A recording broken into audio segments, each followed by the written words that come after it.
What is up, fam? We're on episode 25 of Let's Talk About It podcast. Back at it again with another week with the three of us. Yep, 75% capacity. It's still open. It's still up in the air when we'll be at 100% capacity. We'll see. One of these days. Maybe someday. Says the magic 8 ball. Outlook not good. What do you mean?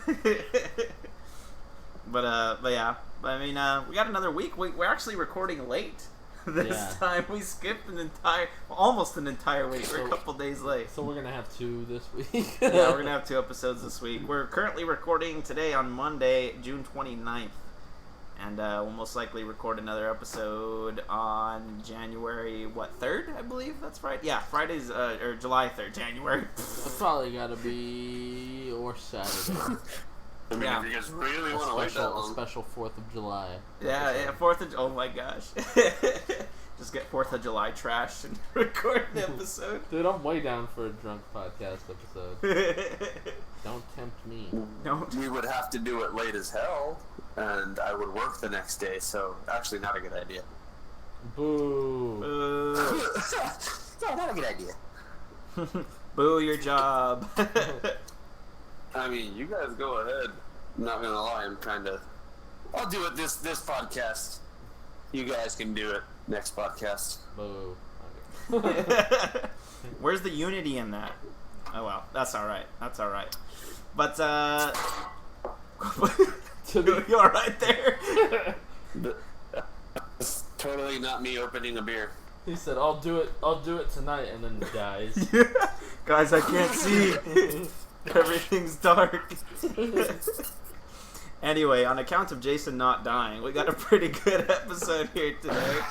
We got lots of Twitch bans to talk about. We got Android and iOS big announcements on the tech side, and I know we got some very juicy gaming news. I know I do. Yeah. I'm super excited for some gaming news that I'm bringing to the table, and some general good gaming news here today.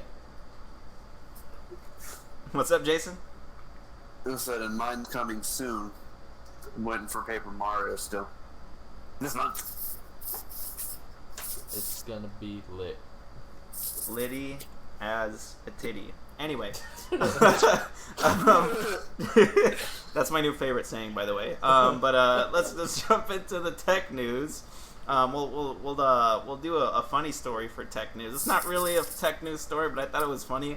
And we'll talk more about the Twitch bans later, I'm pretty sure. But my Twitch ban contribution today comes in some pretty hot news in that Twitch has temporarily banned President Donald Trump's Twitch channel.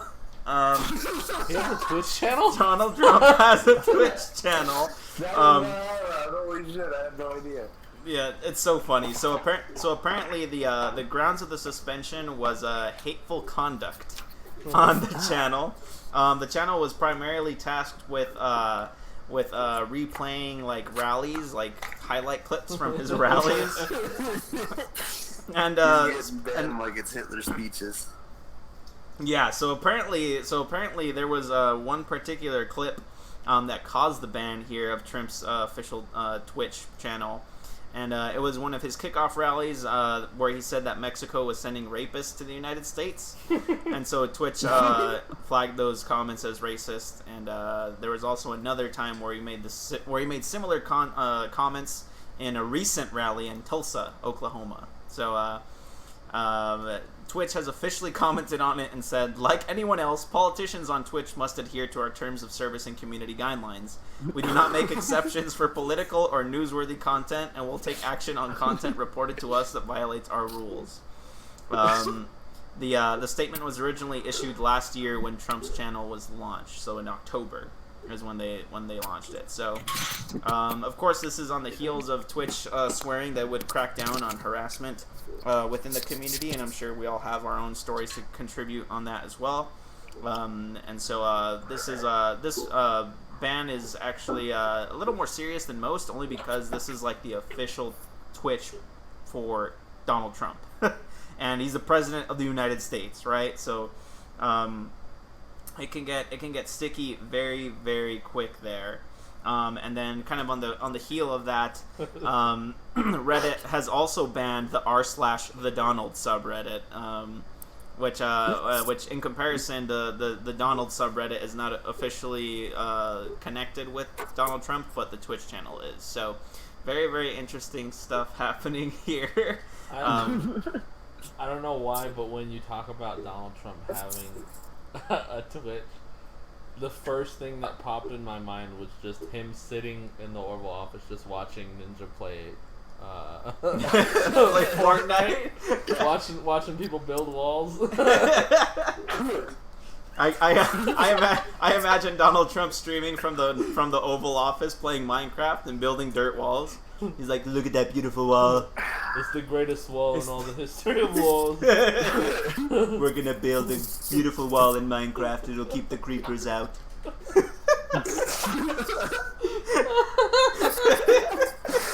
Oh my god. Not gonna lie, I'd pay money. I'd sub to that.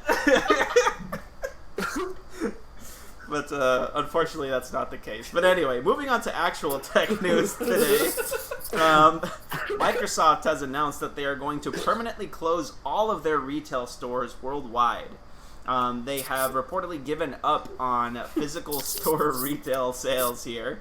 And so that means that they're going to close all of their New York City, London, and Sydney, Australia stores there.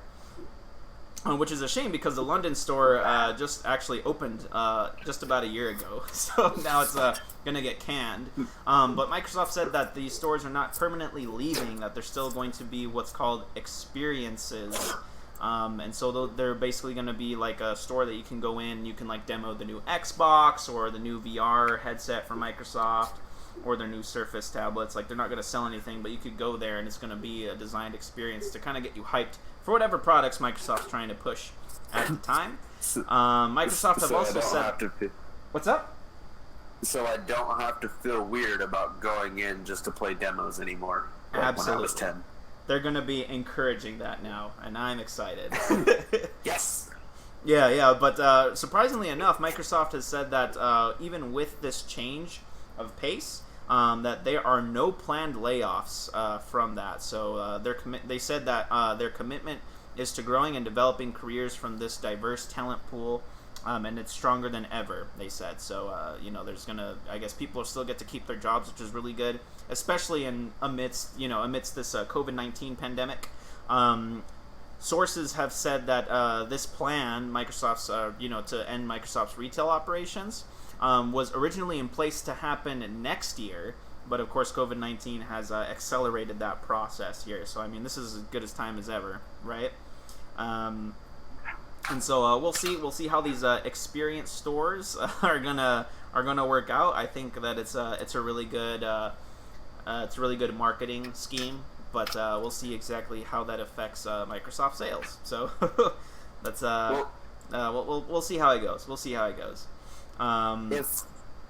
If there's no layoffs from it, I mean, I of course I don't see that really as a negative thing, but that's kind of cool. Like, that gives the workers even something like to look forward to, I guess, is like a change of pace. Yeah, I mean, it's a retail environment. I'm sure they have some, especially with Microsoft, I'm sure they have some kind of incentive, which unless it's some kind of awesome incentive thing, like, it might be nice for them to get away from that too.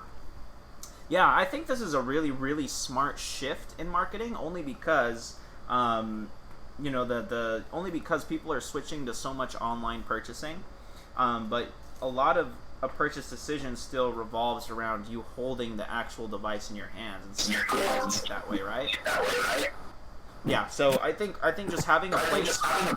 What's up? Holding a brand new, well, really just any electronic in your hand. Yeah, and I think that having a place for you to just go and mess around with it. I don't know about you, but when I go to Best Buy, and I just want to, fidget around with all the devices, I feel a little weird because I know that there's an expectation for me to, like, buy something if I'm fidgeting around with it, right?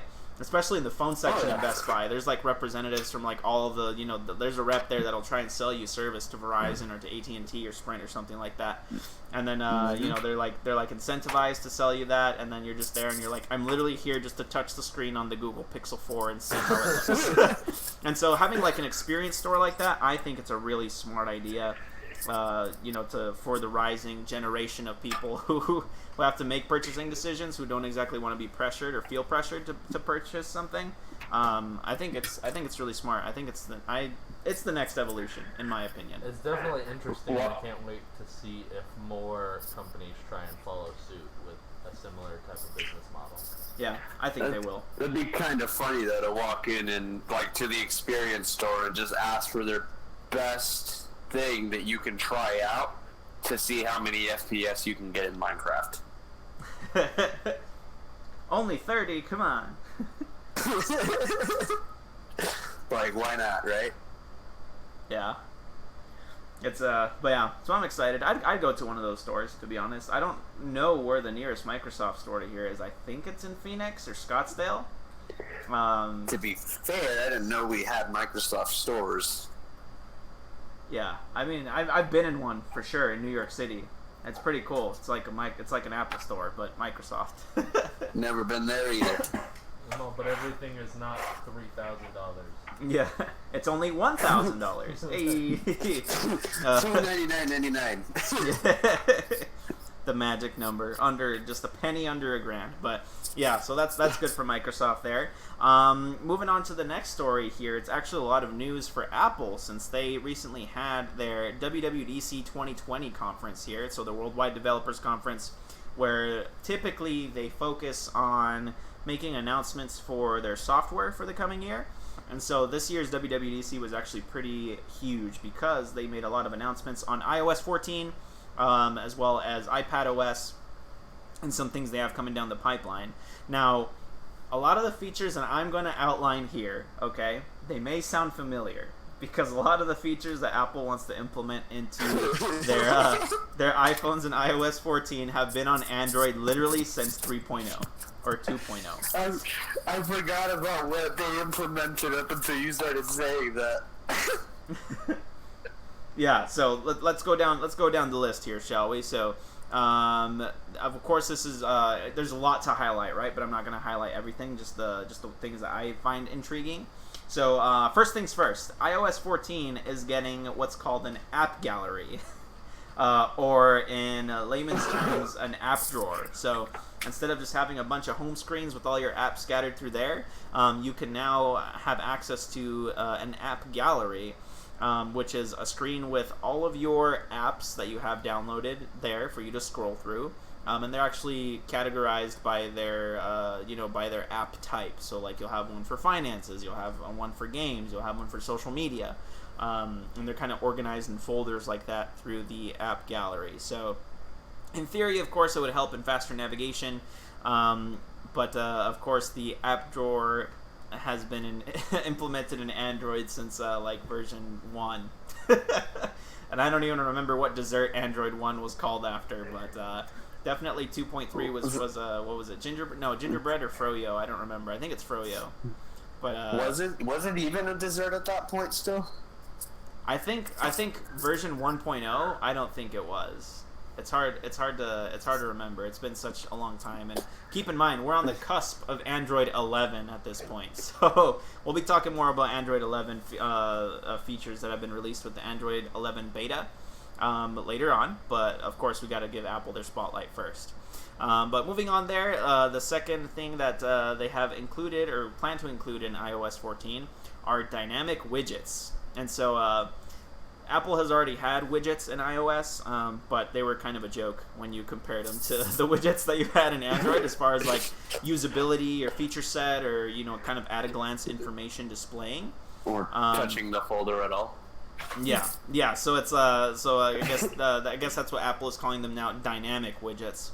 And so these are basically widgets that you can place in the home screen along with other icons.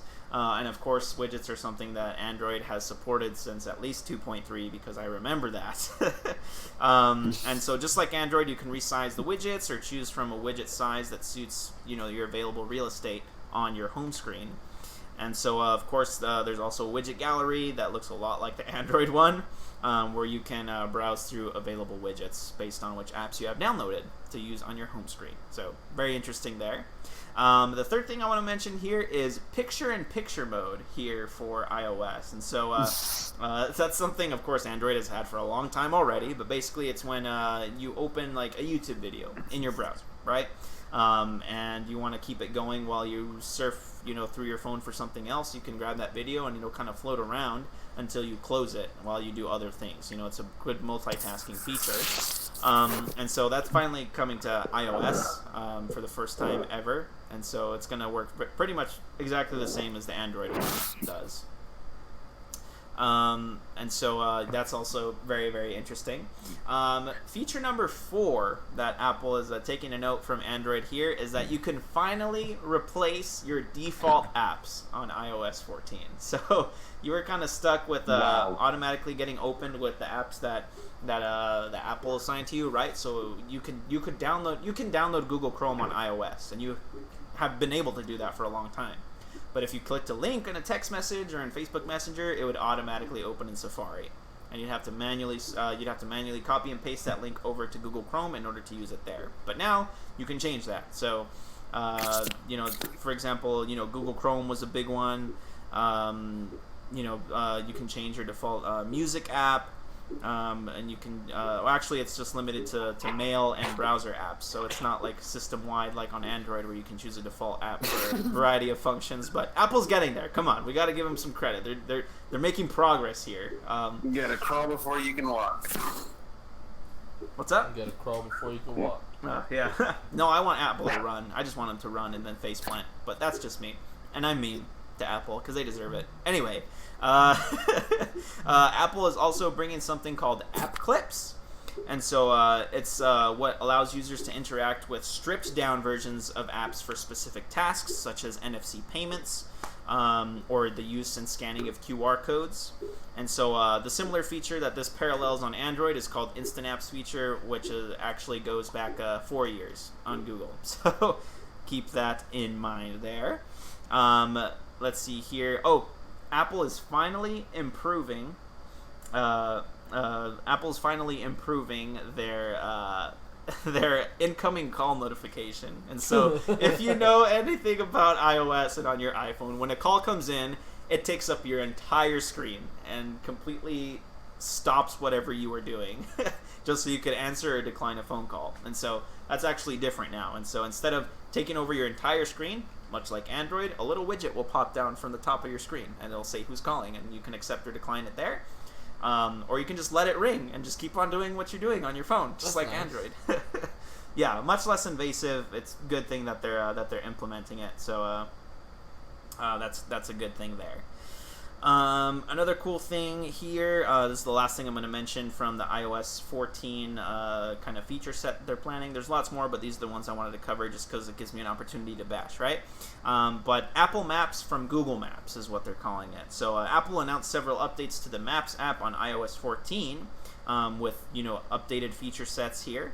And it actually makes it a lot more like Android, what they've been offering on Google Maps for a long time now. So in iOS 14, Apple Maps will finally give cycling directions if you want to bike somewhere through Apple Maps. And of course, it's a basic-ass feature. But it'll detail elevation change and stairs and where you would need to carry your bike, which is nice, really good for cyclists. That's the feature that's been available on Google Maps for years and years and years now, but it's finally going to Apple Maps.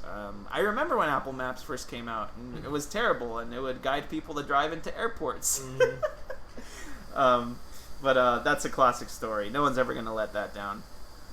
But another feature added to Apple Maps is speed camera alerts while driving. So that's also super helpful. I know it helps me a lot when I drive to Phoenix and I'm going 120 miles an hour on the I-10. I mean, I'm totally not going that speed because that would be reckless and endangered. So, so that's just a handful of the iOS 14 announcements. Of course, there's lots of more iPadOS announcements.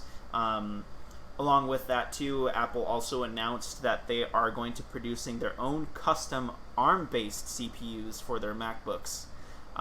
which is nuts because that actually ends the longest partnership that Apple has had in their entire history, which is with Intel, because they were partnered with Intel to create these processors for their MacBooks. And so, is this a surprise? No. Is it going to work out very well? Yes, because Apple has been designing their own CPUs for their phones and for their tablets for about 12 years now. So they got it down, and they do a damn good job at making fast phones. So it's going to be really good for their laptops. But of course, this brings open some compatibility features, because a really popular thing to do is to buy a MacBook, put Boot Camp on there. That way you can have both Mac OS on that as well as Windows. But in case you don't know, Windows does not run on ARM CPUs. They only run on x86 CPUs like Ryzen and Intel's Core i series. So it's an entire different feature set here. The last version of Windows to run on ARM was Windows RT. Rest in peace, because that was a horrible operating system. So that's gonna tick off a lot of the MacBook users. I'm fairly sure it's already ticked me off. But of course, I know Apple has something in the works because it's a major move, and they're a major company. So we'll see where that goes. And the machines should be amazing. Dude, can you imagine if like this keeps up to where everyone's starting to beat Intel and everyone's cutting ties with Intel? Can you imagine if they just finally like stop making chips one day because they're yeah. I mean, it's totally possible. I mean, Intel has been sitting on their ass for the last 7 years and now. I feel like lately they've been on the decline faster and faster, just like snowballing down. Yeah, because that's a big contract to lose. Yeah, no kidding. And Intel, mind you, Intel has been working on the same CPU architecture for about 5 years now, and they just keep on making improvements on that without really, bringing up a new architecture. Whereas AMD, they're like, new architecture every year, bam, bam, bam, bam, and they're killing it right now. They're absolutely killing it in the PC space. So, Intel, is this the decline? Is this the start? I mean, will they be here in 15 years, 20 years? I don't know. We'll see. Maybe they'll be the underdog, and they were like the top silicon producer for years on end. That's so yeah, it's nuts. So only time will tell here with that. But moving on from that story here, let's go ahead and talk about actually Intel. They were caught up in a little scandal this last week, mainly because there were some leaked slides from an Intel presentation, in which they go over their new Core i9 9th gen performance positioning versus the Ryzen series. And so in those slides, they're actually where the controversy is that they're putting their CPUs against Ryzen processors in notebooks and laptops. So it's not even like a CPU to CPU comparison. It's more of a platform, right? Because it's laptops are so very controlled as far as what goes into them. And so Intel was comparing performance in between AMD laptops and the Intel laptops, but every single Intel laptop in the slide had a stronger GPU than the one in the Ryzen ones. And so, of course, if you have a stronger GPU, the game numbers are going to be inflated. Yeah. And of course, the 18% improvement is going to be great. But when you're comparing mobile RTX 2060 Max-Q GPU to a full-fledged 2060 in a laptop, it's going to be a big difference. And you're going to feel it. And it's going to be on the charts, obviously. So every tech news site covered this. AnandTech, Video Cards, Linus Tech Tips, Jace 2 Cents, Bitwit Kyle, Gamers Nexus. They were like, this is bullshit. And it totally is. And any punk in Intel who believes these slides, they couldn't have thought that they were going to get away with that. Yeah, keep in mind this is supposed to be an internal slide and it got leaked. Yeah. But I'm glad it got leaked because that shows how desperate Intel is really to kind of stay afloat in today's market. And now the PC enthusiast community is pissed. Or to even possibly look better to their investors, like, oh no, we're doing great. Look at these. yeah, exactly. And so now the investors are looking at the backlash of the PC community, and they're going to be less reluctant to invest in Intel now. So it totally So watch them Intel stocks. Yeah, yeah, pretty much. Watch the Intel stocks kind of nosedive there, but yeah. So that's the that's the controversy there. And so I guess to kind of boost their numbers, they actually they actually leaked something else that could help them, and that's more news on their Xe GPU. And so there's actually a tweet that was posted by their head of graphics performance, Raja Koduri. And now keep in mind, he was the head of AMD's graphics division for a long time, and then he moved over to Intel within like the last year and a half or so, I want to say, maybe 2 years. And so he actually tweeted a couple pictures where he's holding one of the iterations of the Intel Xe GPU. And so of course the crowd can't see this on the podcast, but you can see this, Ruben. And as you can see, that's a big processor. Dude, that thing's huge. That's like the size of the palm of his hand. If he was just holding it with only his palm, it's bigger. Yeah. It's bigger. Yeah, it totally is. It totally is. And so, of course, this is rumored to be the, kind of the bigger Xe GPU, which is probably meant for exascale computing and for supercomputers to be used in, multi-GPU racks. And then he tweeted another picture, and he titled it BFP, Big Fabulous Package. Yeah. And he's showing a bunch of Xe GPUs. And so we see there's like a medium-sized one, there's like a really long-looking one, and there's the big-ass one that he was probably holding in his hand right there. And so Xe GPUs, I mean, they exist. They exist, and they're being tested right now, but they're not in the palm of our hands quite yet. And so I think it's going to be, quite some time before we see that, probably later until 2021, or maybe even like early 2022. Try saying that 5 times fast. But because of coronavirus, so I mean, we'll see how that goes. Intel Xe GPUs, they could be very promising, I feel. I mean, if they put half the effort that AMD puts into their Ryzen processors, then they're going to make a successful GPU. And that would be the thing that could actually turn Intel around, is if they produce a kick-ass GPU for gaming at a reasonable price, and they could undermine both NVIDIA and AMD. It'd be nuts. And they could disrupt the market for sure. And I hope that's what they're going for. So we'll just have to see. We'll just have to see. But those photos did get me super hyped there.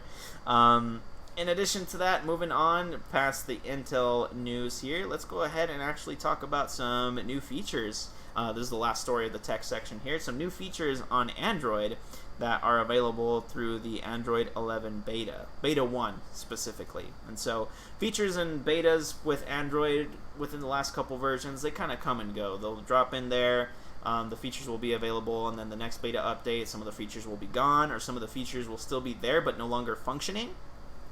And so we just have to wait and see what sticks, for the full Android 11 release.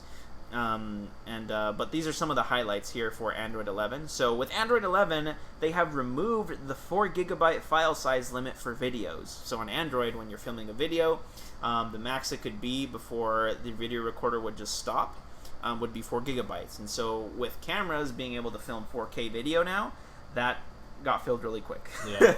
And so that file size limit has been removed there, and videos can be whatever file size indefinitely, as long as your file storage system can support the file size.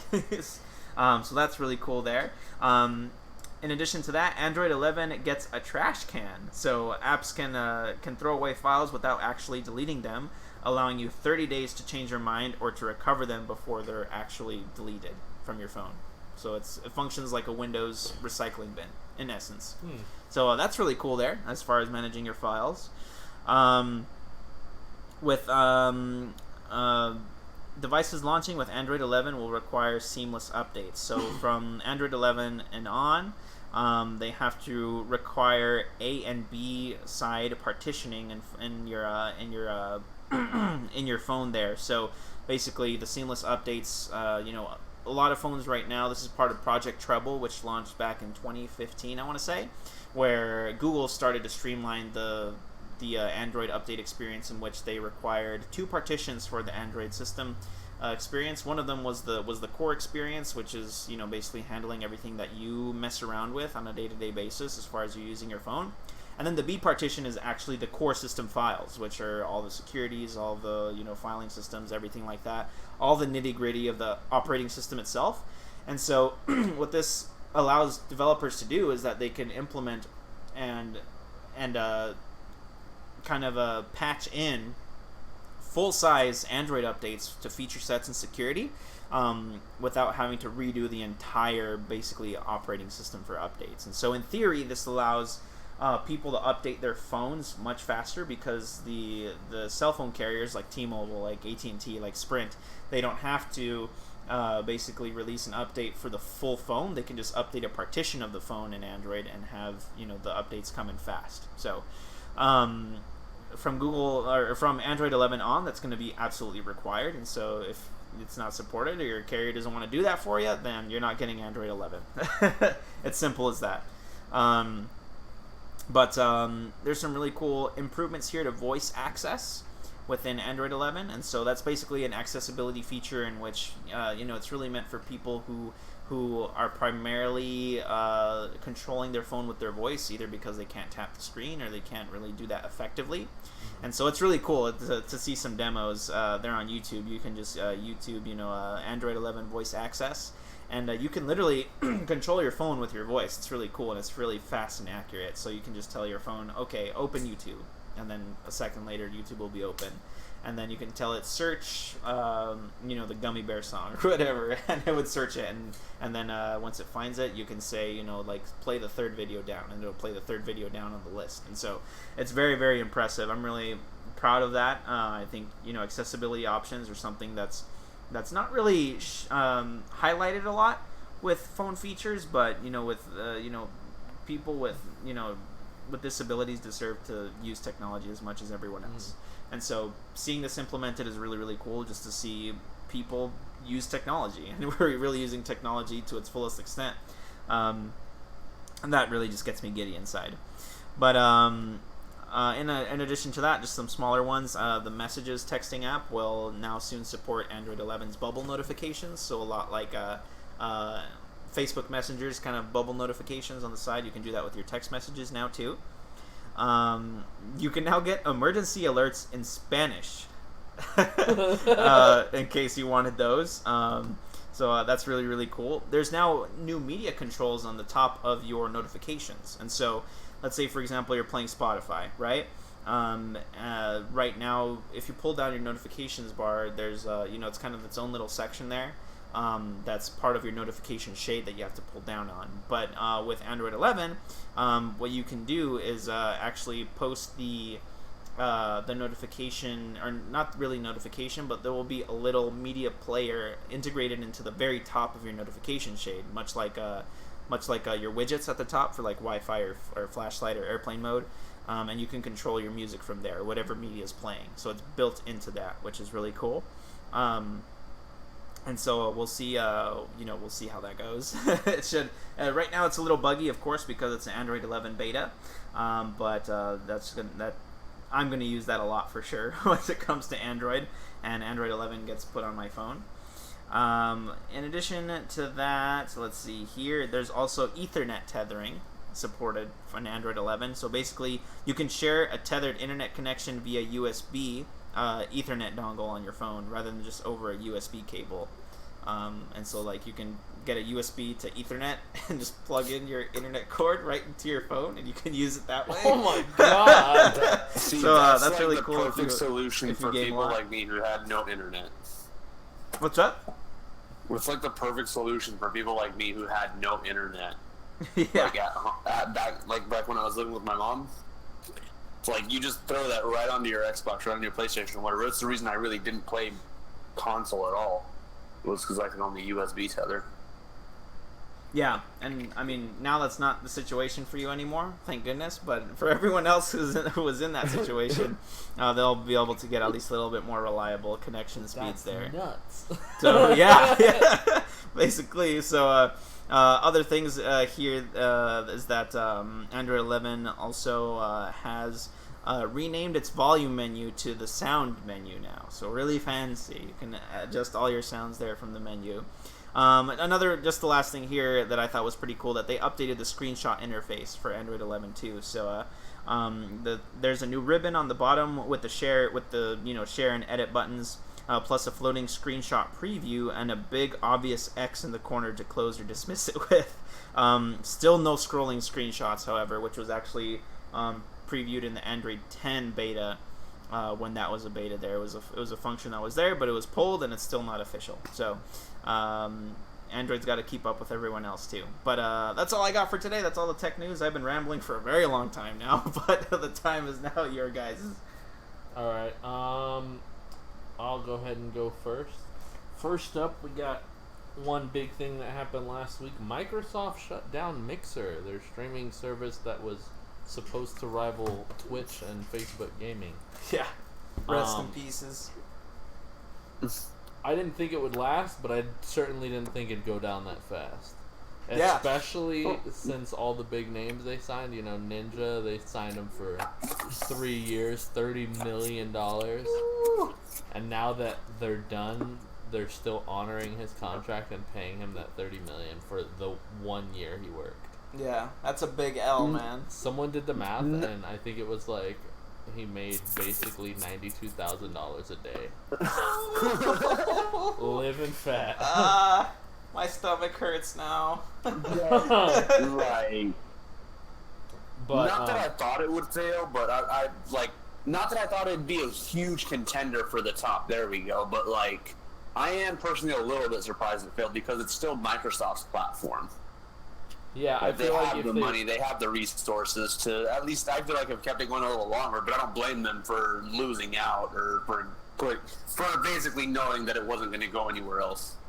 right. I'm surprised that it crashed and burned so fast. Yeah, Because Mixer, I mean, it was just a year, right? I believe so. It wasn't. I don't even think that. Not even a year. Let's see. I'm going to do a quick Google search. Mixer launch. January 5th, 2016 is when it launched, but I think it wasn't acquired. It didn't actually Microsoft start later. picking up until they started picking up big streamers, which was roughly a year ago. Yeah. And then with their shutdown, they actually decided to partner with Facebook, which is interesting to say the least, because Facebook, I could see Facebook gaming failing before Microsoft's own streaming service. Yeah. So that caught me off guard. That'd be kind of weird too, though. Personally, just you're browsing through Facebook for something totally random, and just Ninja is now all over your feed. Yeah, I doubt that Ninja would go to Facebook since his contract's basically fulfilled. I'm sure he'll go back to Twitch or a rumored new streaming platform that I'm sure we'll talk about a little later. Or he could just quit while he's ahead and be jacked with money. That's what I do. Yeah, he could totally say "fuck it all." Dude, can you imagine how much he's got to pay at the end of the year though in taxes? Yeah, dude. I don't know. I can't even imagine what I would do with $30 million. Just $30 million. No, but exactly. If you have $30 million, who gives a fuck how much you pay in He taxes? probably bought himself a storage unit and just did that Walter White laid on a That's bed of where all cash. this is. I mean, I do the exact same.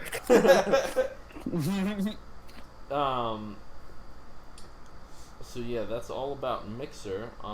Next up, one that I feel like a lot of people should have been excited about, but I don't hear excitement coming from anywhere, and that is Crash Bandicoot 4 was announced. I still haven't seen it. I haven't seen the announcement. Based off of everything we know about this game, to me it seems like a cash grab, and I feel like it's going to fail miserably. Probably. This game is said to have over 100 levels Whoa. and And in-game in-game purchase. In-game purchases. No. which is not what you need in a Crash Bandicoot game. Can you imagine playing like Spyro and having in-game purchases? If they do the same thing Hell to no. Spyro, dude, I'll be A disgusted. 30 That's- gem booster.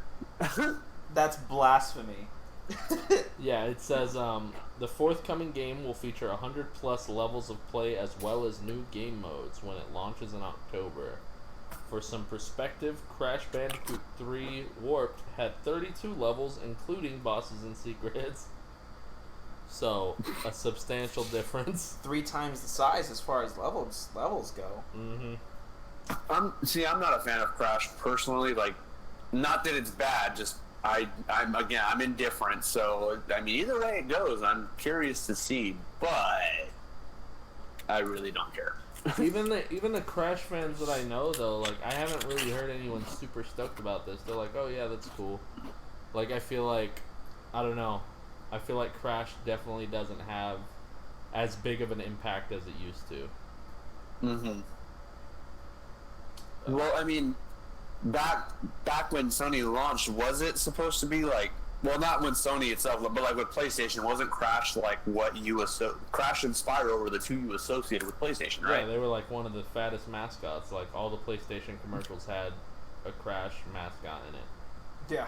Okay, so I mean, if they do, I don't know. Maybe personally, maybe they're gonna go the route of they gave Spyro his remaster. Now they're gonna give Crash a touch up to see if their modern day fucking putting money into your game and padding the game out mechanics would work well.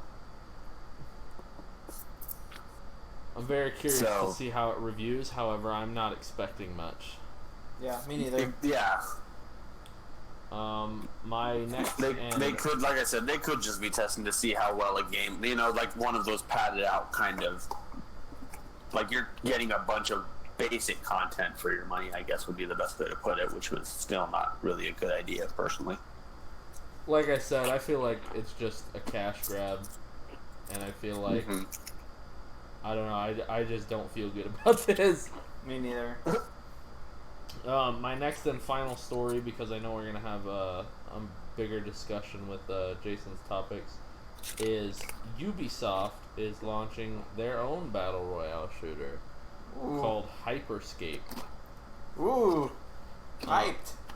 It looks really cool based off the leaked images. It's set to be a fast-paced FPS battle royale with a closed beta the week of July 6th and a full release on July 12th. That's super soon. Yeah. That's like in 2.5 weeks. Yes, sir. They've also announced that this game is going to have supposed never-seen levels of integration with Twitch, to where Twitch viewers can basically help their streamer or influence actions in the game. Is marketing bullshit. I can tell you. $1,000 donation to instantly die. Even as silly as it sounds, that is marketing bullshit. Even with that example, Pedro. A lot of like Games Done Quick and ESA, a lot of like the speedrunning organizations have integrated the same kind of thing, where like viewers can donate to get tokens, and they can use these tokens on essentially this bot on stream that adds effects to the game. And it might sound like something stupid like more enemies. No, it's like straight up like one of the options, and it's like without fail that you see every time on one of these streams is kill player, and it's like as soon as their timer starts, you see them die. It's not gonna it's be... kind of funny. It's cool as hell. Like, don't get me wrong, it's cool as hell, but it's just, I don't know about never before seen. It's not gonna be that like negative. Basically, what's going to happen? Basically, the way the game looks is it's a royal competition called Crown Rush, and it's set in a virtual city. So to me, it almost seems like you'd be watching something and then pay to benefit them, but like they're not major benefits. Like one of them is like speed, or like another example they give is like moon gravity. So it's not. Yeah, there's totally basic stuff like that too as an option. It's just the extreme option that you can always go for is kill the player instantly. They also announced that every time a viewer purchases Twitch bits when watching your Hyperscape stream, that you'll get a share of the amount.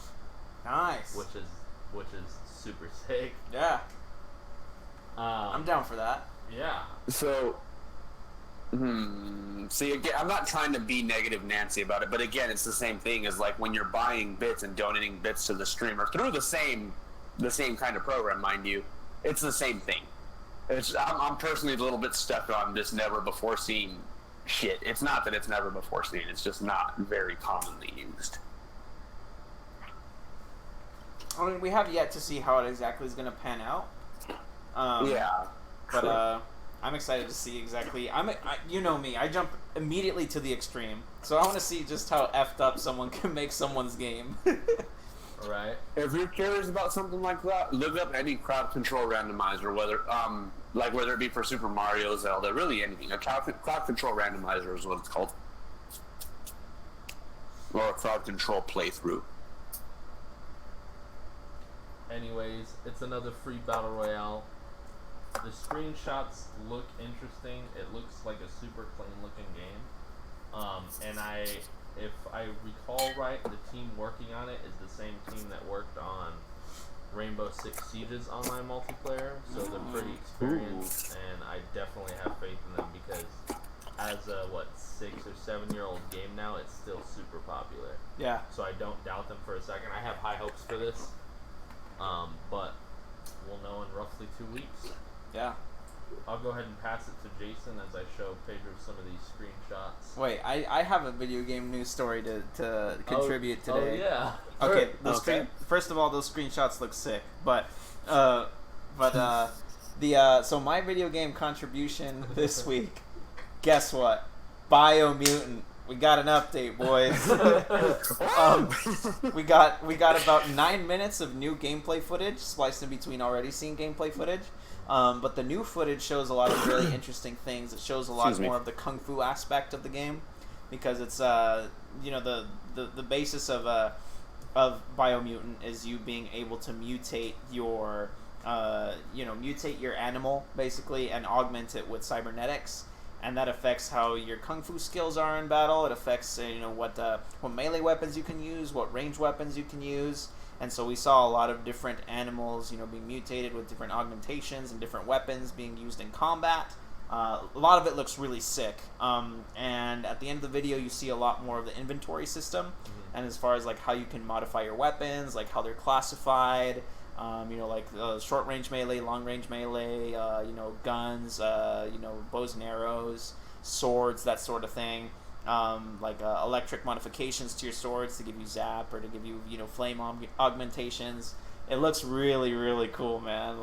I can't wait. But lots of good gameplay there. And at the very end of the video, it says coming.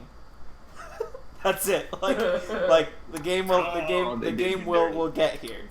And it's like bitch, it better. Because it's been in development since 2018. It's supposed to originally come out in 2018, and here we are, mid 2020, still waiting for this game. But that's all I have to say about Biomutant. since we memed it so much on this podcast, I figured I'd share that happy update with y'all. Okay, so then taking over from here, I have just a quick little tidbit to start off on. You might find it interesting if you're into the whole speedrunning thing. Is Battle for Bikini Bottom has been beaten in 2 minutes and 19 seconds by a speedrunner named Shift. Oh my gosh! I mean, the first copy of the video that I find is a video where he posted his multiple day one world records and topped it off with his 2:19 run. I mean, honestly, I'm not super surprised. It's I personally expected the same exact game with a visual touch-up. Not that I've played it, but just it was kind of the idea that I got from it. So a lot of what people, at least in the speedrunning scene, were already aware of and looking into were using the same exact glitches that they used to. So to see that it was beaten so fast again just really doesn't surprise me, but it's kind of neat that people were so on top of it.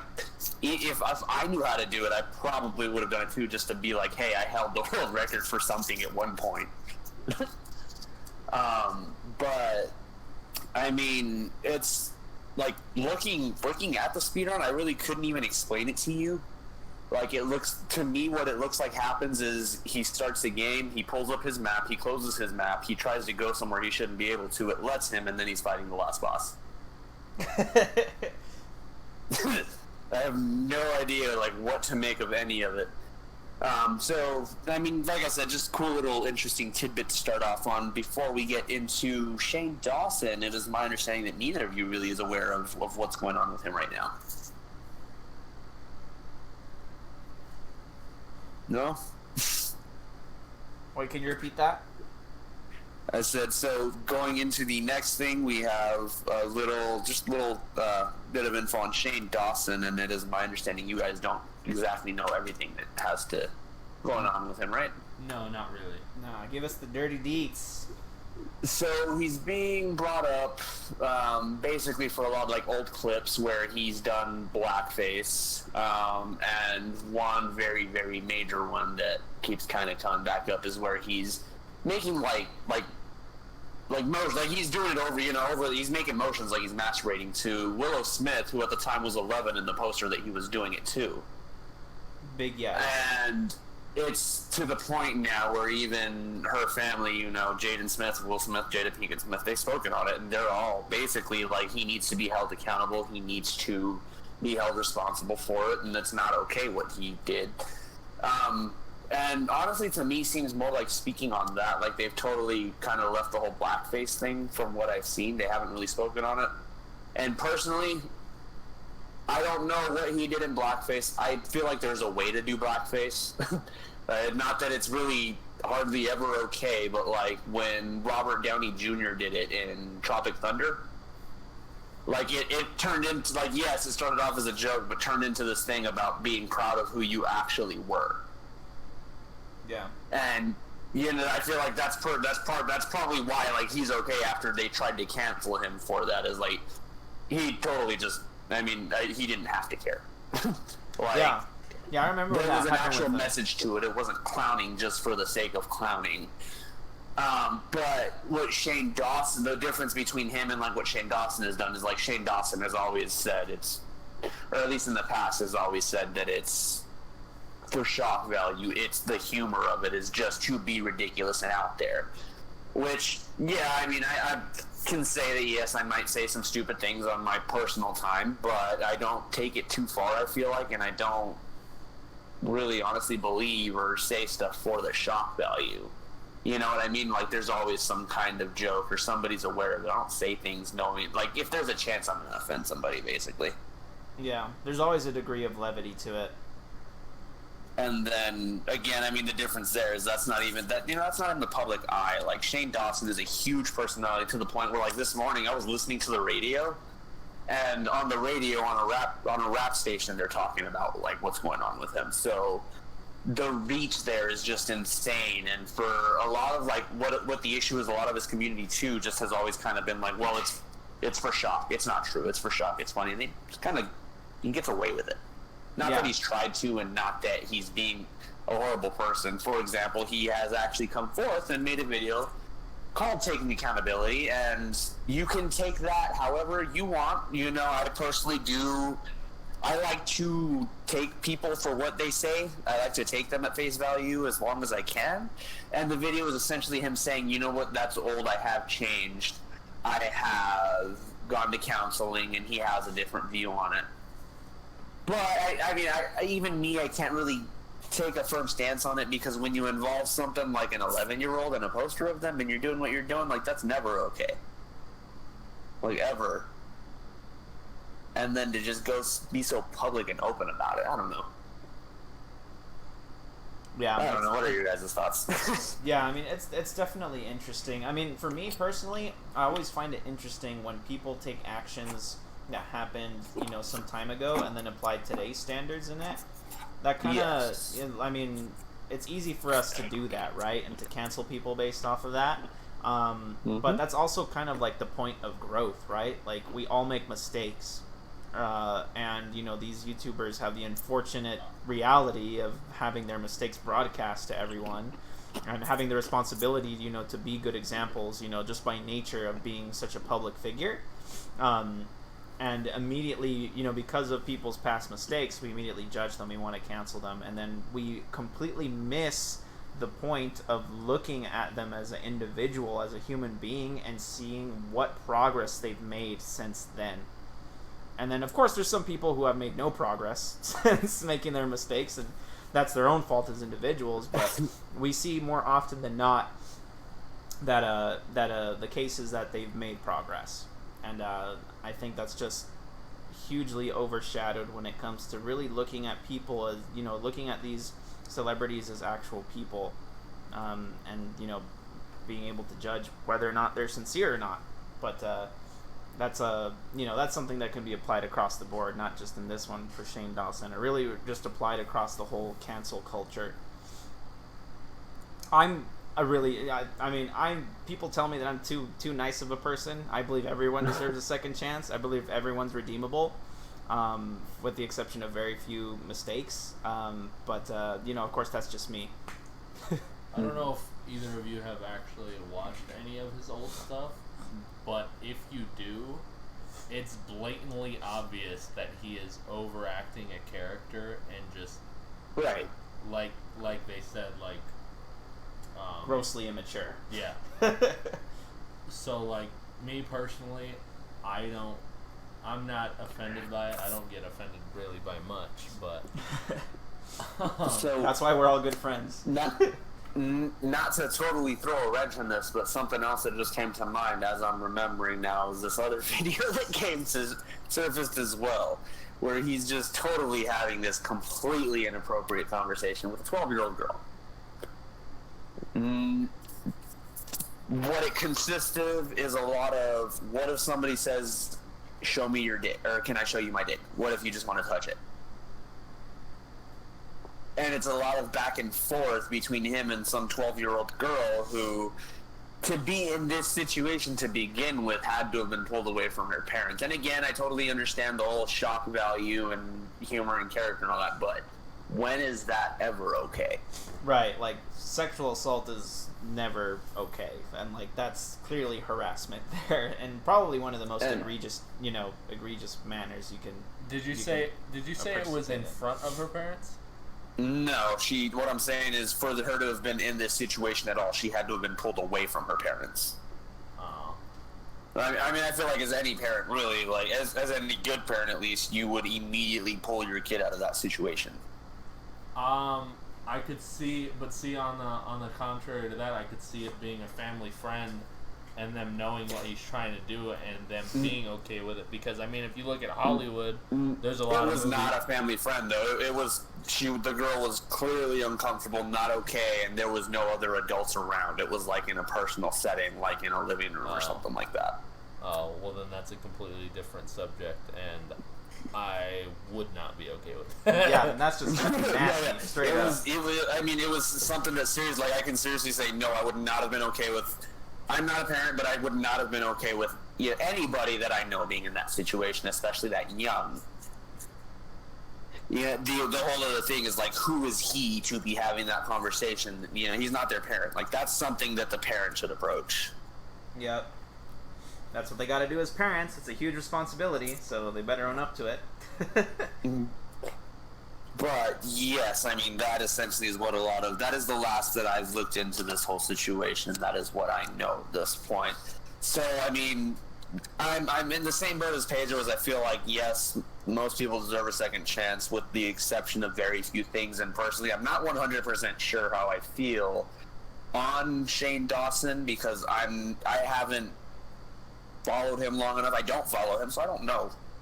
Yeah, I'm neither. not someone to judge based on just the information that I have. Not okay at all. But I don't know at all enough to give a final say. I personally have thought that Shane Dawson has always been a super obnoxious person, and I don't find him particularly entertaining, but that's just my cup of tea. So I don't see that changing anytime soon. Right. Oh, alright, so unless Ruben has any final thoughts, I've got one last little discussion for us to get into here, and that is the sudden banning of Dr. Disrespect on Twitch. Ooh, yeah. We got some whole lot of speculation going on. A whole lot of it, but absolutely no real information. Everything up until this point is a rumor, as even Dr. Disrespect himself has came out and said that Twitch has not given him a reason as to why he was banned. Yeah. Now, I did watch, on this topic, right? I was, of course, just mindlessly scrolling through TikTok, as I do nowadays. And there's this one where it showed a timeline on Dr. Disrespect's last stream, where during the stream he's like playing his game, whatever, and then all of a sudden he gets like a text on his phone, and he looks down on his phone, and he reads it, and his demeanor instantly changes. Like he stops talking as often as he does on his stream. When he does speak, it's like very like in a very toned down, kind of out of character for Dr. Disrespect kind of way, and really using like apologetic language, like like thanking his viewers and like saying like, oh, I'll see you guys soon, like see you later, that sort of thing, like very dismissive language, I suppose. I can't really say that it's different from anything usual because I've never seen any of his streams, but like I could tell right away, like it seemed like right at the beginning, it was like a little bit of a shock, but he held it together pretty well because I've seen a little bit more of like of the full thing. Like he held it together pretty well, and he's kind of kept a decent energy, but then it kind of, once he was getting ready to end his stream, kind of started turning into this whole thank you guys, we're gonna make it through this, and he was like, you could hear that he was fighting back tears.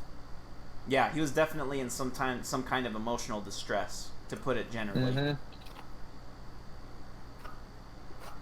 So, I mean, again, there's a whole lot of different theories going on, ranging from a Me Too thing where now somebody's trying to cancel him, which personally I don't believe in. I'll get into why in just a second. To this new streaming platform now with Ninja and Shroud that he might already be signed on for. What's it called, Ruben? I know you know the name. He asked you a question. Hello?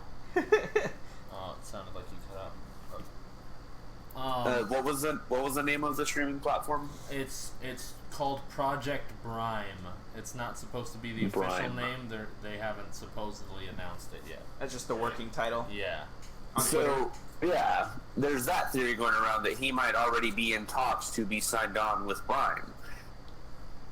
I'm not 100% sure if I believe that either, but I don't really believe the whole Me Too thing or any kind of sexual allegation, because as far as like sponsors go, usually they back out immediately whenever there's something like that going on because they'd rather not take the chance.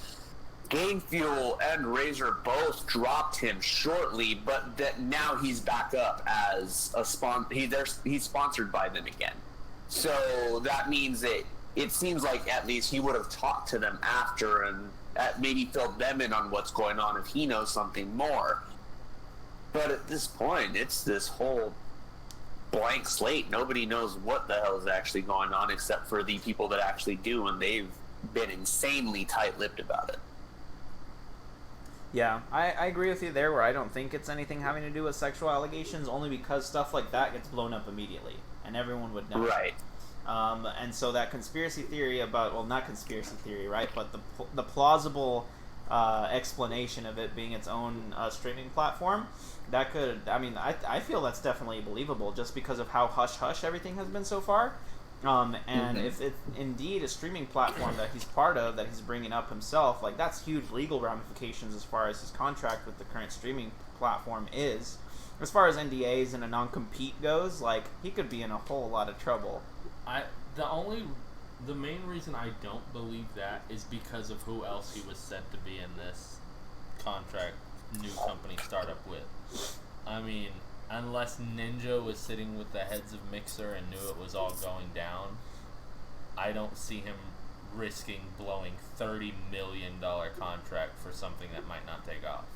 Yep. See, that's the whole other thing too. Is like it's a huge what if scenario too for them to have possibly gone into this thing not knowing, and even though I don't watch him, like I know exactly who Dr. Disrespect is. Oh yeah, he's a big enough name that even if you don't watch him, you're definitely at least you've seen him.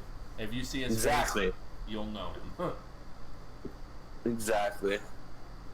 So I mean, I'm personally excited to see where this goes, but we'll hear something soon. We have to hear something soon. I feel like. I'm just shocked that we don't have an official answer, even if nobody's put it out, that someone who knows hasn't leaked out what's really going on. Because at this point we're going on, what's this, day 4 or 5 now? That just means it's something fucking huge. Which is insane. We'll know soon enough. I will know soon enough. I think it's just a matter of time. But unless you guys have any other thoughts on that, that wraps up everything I have for you guys today. Yeah, I mean, I've talked about my Biomutant already, so. Yeah, I think I'm pretty much set. All right, then. All right. I guess without further ado, we'll go ahead and end the stream here, everyone. As always, thank you so much. We appreciate your listenership. Please feel free to follow us on social media for our posts and reminders of when we post the episodes. Stay tuned for the Chipotle giveaway. That's a new meme. I think it's memed now. Totally giveaway. The Chipotle giveaway. I have the gift cards in my car. Please, nobody steal my car for the Chipotle cards, by the way. But that's still, that's how you're gonna feel it. it's still gonna happen. Or we might just decide to treat ourselves and just eat Chipotle ourselves. Who knows? But anyways, we'll see you guys later. Thank you so much, as always, and we will see you again this week in a couple days, actually. So long, farewell. Bye.